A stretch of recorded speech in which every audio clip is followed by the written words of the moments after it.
Nesse vídeo eu falarei um pouco sobre o livro Sociologia Rural, um guia introdutório. É um pequeno manual didático sobre os principais temas que são estudados na sociologia rural.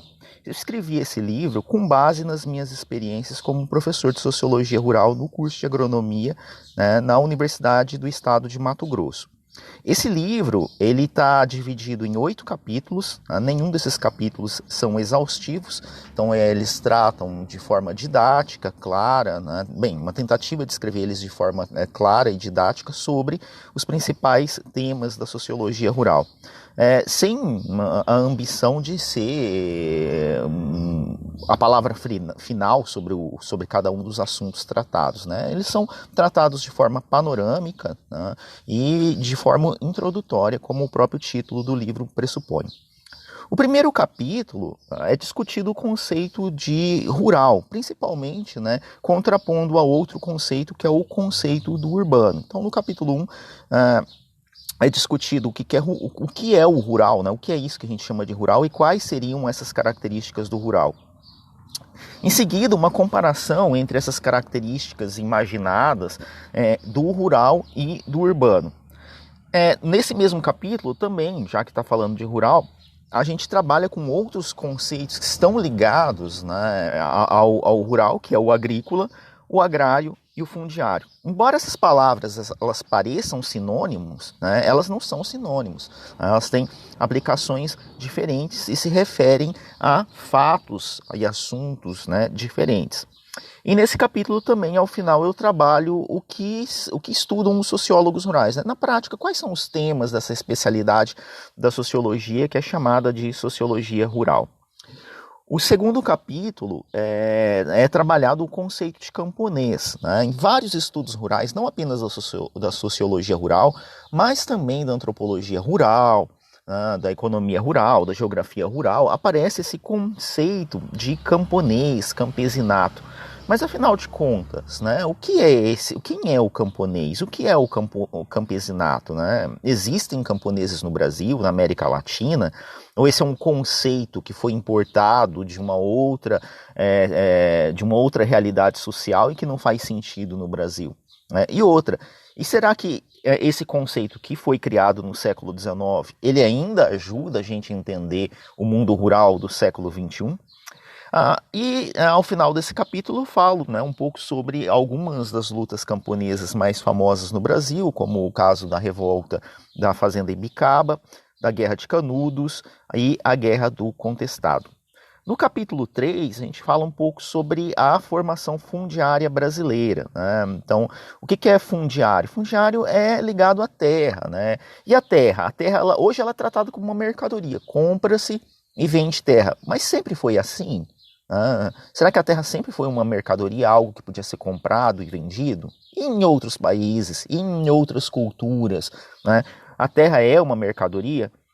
No Brasil, os 10% dessa elite rural, dessa elite agrária brasileira, da elite fundiária brasileira, controla 73% da terra.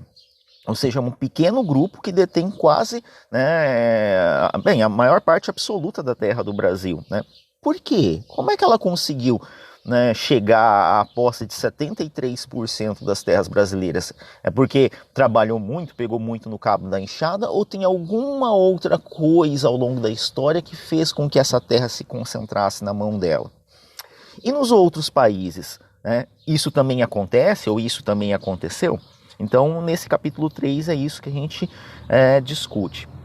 O capítulo 4 é discutido os modelos de desenvolvimento agrário, ou os paradigmas de desenvolvimento agrário. A gente começa com uma pequena discussão sobre o que é desenvolvimento, depois a gente contrapõe, explica o que é um modelo jeffersoniano de desenvolvimento agrário, um modelo de plantation, quem era bom em geografia e história deve lembrar, reconhecer essa palavrinha, e um terceiro modelo de desenvolvimento agrário que é diferente do jeffersoniano, é diferente do plantation, principalmente no aspecto porque ele leva em consideração a questão do desenvolvimento sustentável. O capítulo 5, ele trata das questões de atritos no mundo rural, então as lutas, a exploração e os movimentos sociais no mundo rural brasileiro. Houve conflitos, lutas e movimentos no mundo rural brasileiro? Certamente houve. Quais foram os mais famosos? A escravidão, né, falando ainda em exploração, né, a escravidão que existiu na maior parte da história do Brasil, né, a gente pensar que a gente viveu praticamente 4 séculos com escravidão no Brasil, né, ela acabou formalmente, mas um trabalho análogo à escravidão ainda existe, né, e ele é mais frequente, mais comum, os flagrantes, no mundo rural, nas fazendas, né? A gente vê ainda a Justiça do Trabalho com flagrantes na área rural, encontrando trabalho análogo a escravo. Nesse capítulo também trata de alguns episódios históricos, como a exploração dos imigrantes italianos, né, no sistema de parceria nas fazendas de café, o ataque às terras indígenas e às outras sociedades tradicionais e outras categorias, né, que estão envolvidas, né, nesses movimentos de luta, né, nos conflitos no mundo rural, como meeiros, grileiros, poceiros, arrendatários, né, e também, né, os boias frias no caso da exploração. O capítulo 6 é tratado sobre a reforma agrária na história recente do Brasil e o movimento do MST. Né? Então, algumas das questões que são tratadas nesse capítulo são: a reforma agrária ainda seria importante no Brasil? Aí, os pontos positivos e negativos. Quantas tentativas de reforma agrária, né, e quais foram as tentativas de reforma agrária no Brasil? E por que elas não deram ou deram certo? Em seguida, né, qual foi os modelos de reforma agrária que foi pensado para o Brasil? Então houve um que era baseado na proposta do Banco Mundial, tem outro que está implícito na Constituição Brasileira de 88, e por fim, a parte final do capítulo apresenta um pouquinho a trajetória do MST e uma reflexão sobre o porquê desse ódio, né, ou essa aversão que grande parte da sociedade brasileira tem em relação ao MST, sem nunca ter sequer pisado num assentamento, sem nunca ter conversado ou conhecido pessoalmente, ou sem conhecer direito, né? De onde que vem esse ódio, essa aversão ao MST, né? Se a maior parte das pessoas sequer, né, tiveram contato ou testemunharam, ou viveram, ou conversaram com pessoas, né, do movimento dos trabalhadores sem terra.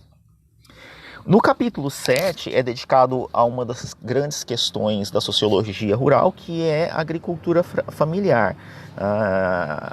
Aqui, né, eu coloco de forma interrogativa, né, a agricultura familiar é a mesma coisa no Brasil e nos outros países? E aqui eu já até antecipo a resposta, dou um spoiler, né? Não, né, a agricultura familiar ela tem infinitas definições, isso inclusive atrapalha quando a gente vai fazer trabalho comparativo sobre a agricultura familiar no Brasil e em outros países, porque cada um chama de agricultura familiar uma coisa completamente diferente. Outras questões que são tratadas é qual o tamanho e a importância da agricultura familiar no Brasil. Por que existe um programa que é para auxiliar a agricultura familiar? Né? Por que foi criado o PRONAF? Né? Será que a agricultura familiar corre tanto risco que precisa de um programa?